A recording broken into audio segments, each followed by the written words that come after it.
Dahivel Pimpalner highway खड्डेमय झाला असून वाहनधारकांसह नागरिकांना मार्ग काढत असताना मोठ्या अडचणींचा सामना करावा लागतोय। यामुळे सार्वजनिक बांधकाम विभागाने या रस्त्याच्या कामाकडे लक्ष देऊन खड्ड्यांची तात्काळ दुरुस्ती करावी अशी मागणी आता समोर आली आहे। दहिवेल गावाजवळील कान नदीवर पुलाचे काम देखील अपूर्ण अवस्थेत आहे। यामुळे या पुलावर मोठ्या प्रमाणात खड्ड्यांचं साम्राज्य निर्माण झालंय। खड्ड्यांमुळे अनेक छोट्या मोठ्या अपघातांच्या संख्येतही वाढ होताना दिसून येते।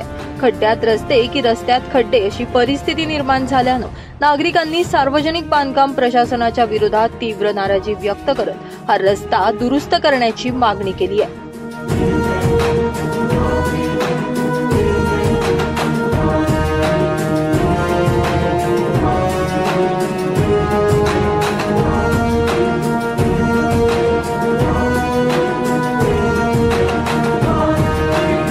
पवन चंदनशिव, माझा महाराष्ट्र न्यूज, दहिवेल।